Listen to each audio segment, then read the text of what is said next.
warm welcome to TV Africa News. This is Africa Today. My name is Najima Luima, but first are the headlines. Uganda Land Commission ordered to submit all bank accounts of its top senior commissioners. Museveni tells Omoro County people to fight poverty. Anti-coup protests continue in Khartoum, Omdurman. Uganda table tennis players geared up for trials. A warm welcome once again. Now the news in detail.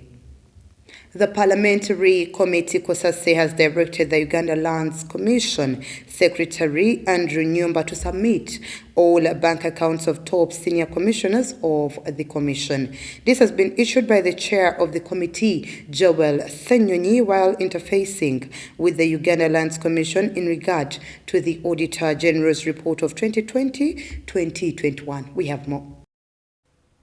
According to the Auditor General's report, it's alleged that billions of money meant for land compensation beneficiaries were channeled through some of the personal accounts of the Uganda Lands Commission.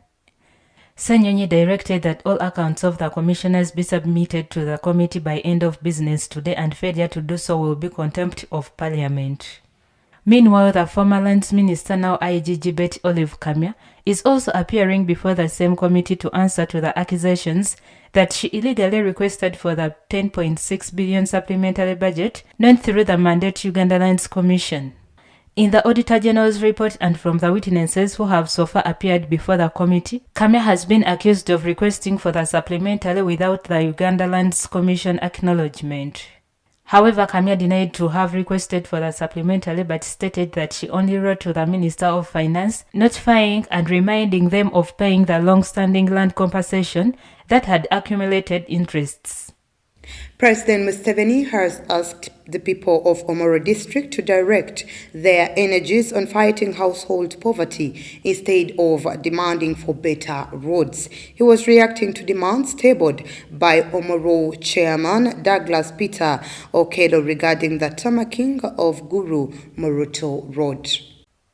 Mr. Museveni made the remarks while campaigning for the National Resistance Movement candidate in the Omoro County by-election, Mr. Andrew Jok, at Odek Primary School yesterday. Omoro Chairman Douglas Peter Okello Okao identified Awere Aliwanglobo, Odekla King, Achet Orapuoyo, Lamindadera Labora, Ajuri Laminonami, and Lakwana Yimaketo roads for being impassable, especially during the rainy season. But Mr. Museveni, who in 2019, while attending the Thanksgiving party for Omoro Woman MP Catherine Lamwa, promised to tarmac the same road, saying tarmacking the Gulu Moroto Road will only make sense once people have chased away poverty. President Museveni later visited the home of the late Speaker Jacob Bolanya and laid a wreath on his grave before proceeding to Opit Primary School playground, where he held the second campaign rally. During the campaign, Mr. Museveni pleaded with voters to elect Mr. Ojok, whom he said would accomplish his father's dreams. The president also pledged to build a technical school in Odek sub-county in memory of the National Resistance Army efforts in the area. He also promised to contribute an unspecified amount of money towards the Jacob Bolanya Trust Fund. The Office of the First Lady Janet Kataha Museveni, together with the Uganda Christian Lawyers Fraternity and the Uganda Youth Forum, have come up with the National Youth Convention aiming at bridging the moral and ethical gaps evident among the young people. Ahumuza has more.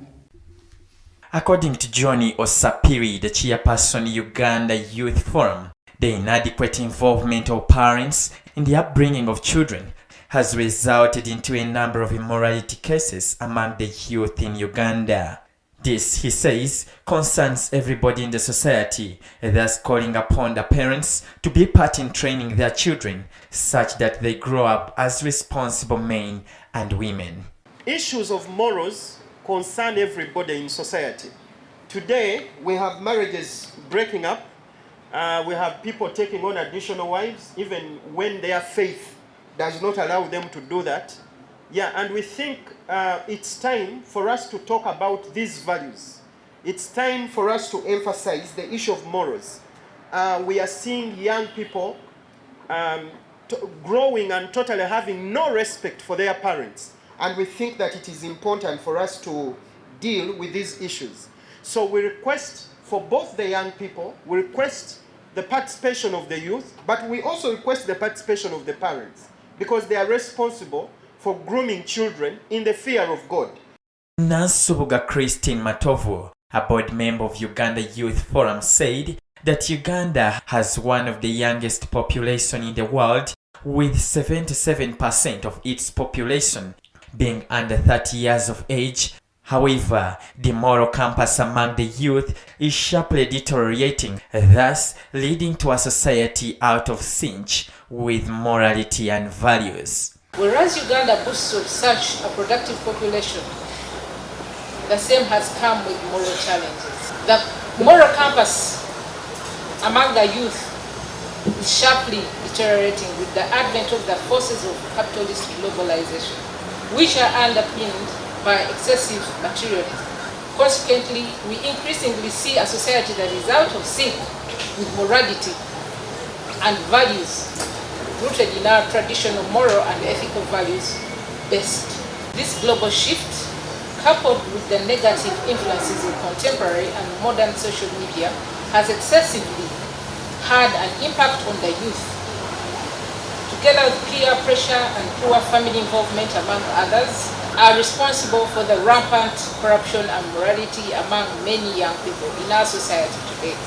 Notably, this moral corruption manifests as violence towards other human beings, bullying, drug abuse, envy, homosexuality, untruthfulness, fornication, just to mention but a few. She added that the influence of peer pressure and other poor family involvement are responsible for the rampant corruption of morality among the youth in society today, thus calling for an urgent need for effective training to avoid moral issues getting out of control. Let's take a quick break. We will be right back.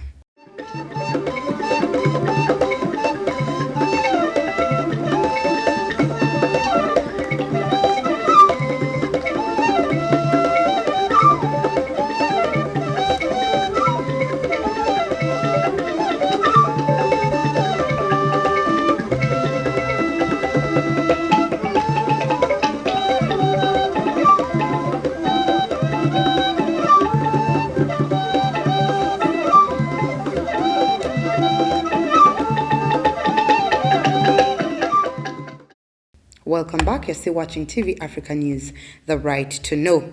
Thousands of protesters took to the streets of the Sudanese capital, Khartoum, and its twin city of Omdurman to denounce the October military coup that plunged the country into further turmoil.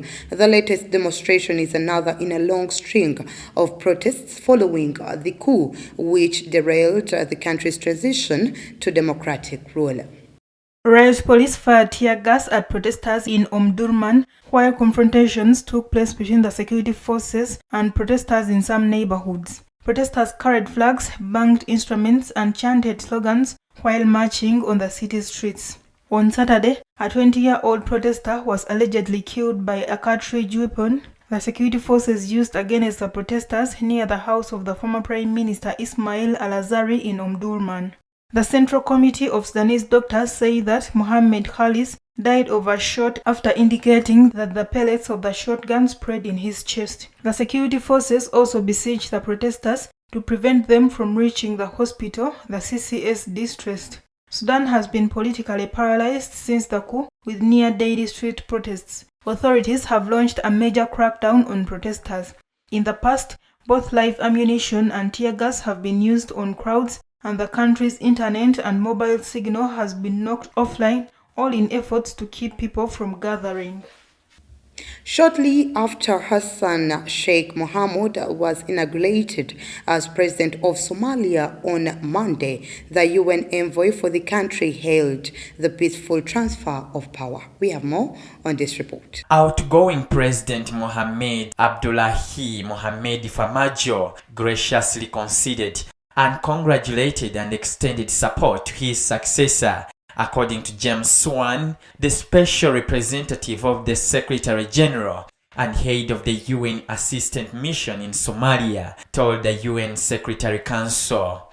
The election of Mohamud ended a long-delayed electoral process which saw concerns and insecurity increase after his predecessor's mandate expired without a successor in place. The envoy met with the new president after his May 15th election to hear about his goals, which included ending constitutional review and judicial reforms, as well as giving urgent attention to the drought. African Union Special Representative Francisco Madeira told the council that in his electoral manifesto, Somalia's new president placed emphasis on liberating the country from Al-Shabaab, opening up the main supply routes, and ensuring that the security forces do not interfere in the politics. Madeira said in a video briefing that the peaceful transfer of power creates conditions for advancing a national political dialogue and deepening reconciliation. He added that he was pleased that the new administration is already engaging regional leaders on critical national issues. Moving on, thousands of people have fled as fighting between the Congolese army and M23 rebels continued in the territory of Nyiragongo near Goma, the capital of North Kivu. Emptying their homes, they have taken off in the direction of Rugali in the north or to Chibati south of Goma. On Sunday, the United Nations denounced a deliberate M23 attack on peacekeepers and the armed forces, who they said responded in accordance with their mandate. Local authorities believe that the latest attack in the village of Buhumba was the work of the M23 rebels who came from the border with Rwanda. It is thought that they want to occupy the strategic region, which is close to the city of Goma. Ghislaine Bolingo, a member of local civil society, said that they can confirm without fear of being contradicted that it is Rwanda that is supporting the M23 for the moment, because the M23 had been defeated. It would no longer have the strength to come and attack their variant army. On Monday, the Rwandan army accused the Congolese forces of having launched bombs into its territory and requested an investigation. The spokesman for the governor of North Kivu has denounced it as a drasticization of the situation by the Rwandan armed forces. The M23 is a former Tutsi rebellion defeated in 2013 by the armed forces of the Democratic Republic of Congo, which reappeared at the end of last year. It accuses the authorities of Kinshasa of not having respected commitments of the demobilization of its fighters. Away from that, today, May 25th, the continent celebrates Africa Day, which marks the anniversary of the signing of the Organization of African Unity agreements, which evolved into the present-day African Union. On that day, May 25th, 1963, leaders of 30 of the 32 independent African states signed the founding charter of the organization in Addis Ababa. Since then, the commemoration of the historic day by Africans and Africans in the diaspora has served as an opportunity for each country to organize events in order to promote rapprochement between African people. It has now become a deeply rooted tradition in all African countries, and it represents the symbol of the struggle of the entire African continent for liberation, development, and economic progress. This year's celebration is centered on nutrition, with the African Union theme for the year 2022, strengthening resilience in nutrition and food security on the African continent. Alongside the commemoration of the day is the extraordinary summit of the African Union currently taking place in Malabo. On this occasion, the African Union, which celebrates its 20th anniversary this year, is holding an extraordinary summit in Malabo, Equatorial Guinea between Wednesday and Saturday. Chaired by Macky Sall, current chairman of the African Union, 2 summits are scheduled for this Friday and Saturday. The health, climate, food and security crisis will be at the center of discussions. Let's once again take a quick break. We will be right back.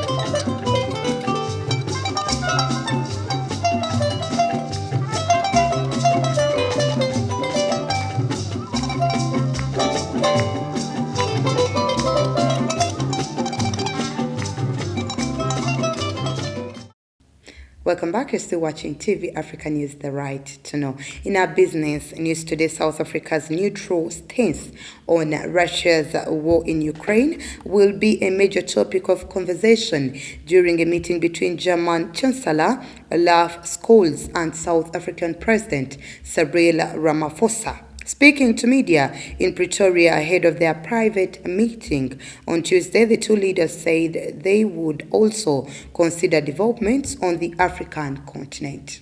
Scholz's visit comes as the war in Ukraine has been raging for 3 months and is causing oil and food prices to rise around the world, including in Africa. South Africa has taken a neutral stance on the conflict, refusing to condemn Russia's actions and calling for dialogue between the two countries. Scholz said Russia's invasion of Ukraine was an important issue to discuss with his South African counterpart. Another topic to be discussed is South Africa's intention to reduce its dependence on coal-fired power plants. Germany is among the countries that pledged up to $8.5 billion at the COP26 climate change conference last year to help South Africa reduce its reliance upon coal to generate electricity. So far, there have been no announcements of actual payments of those funds to South Africa. South Africa is currently suffering nationwide rolling power cuts because its coal-fired power stations are unable to generate adequate amounts of electricity. Ramaphosa said that the promised funds will help the country, which has Africa's most developed economy, to shift to more environmentally friendly energy.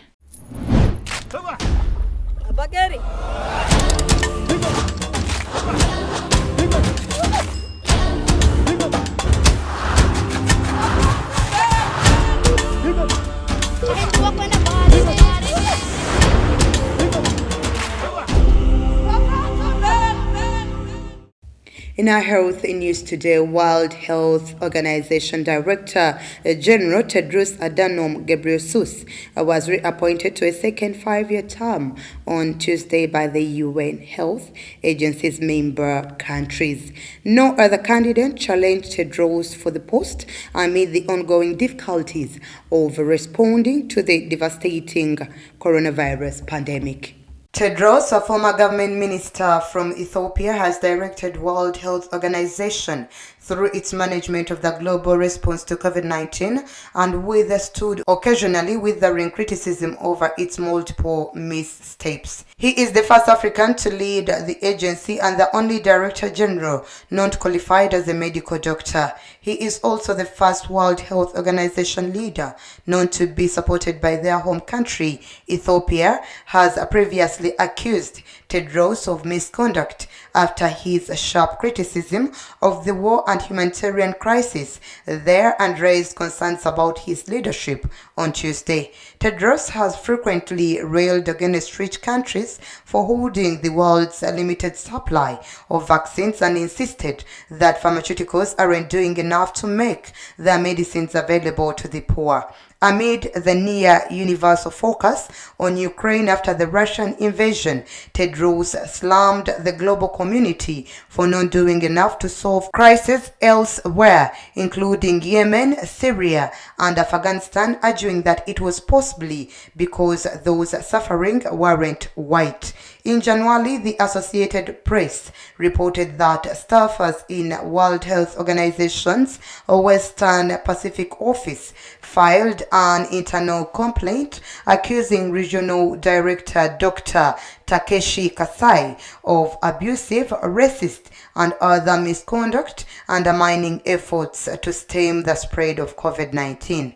In response, Tedros said an investigation into the allegations had been launched and promised to act with urgency.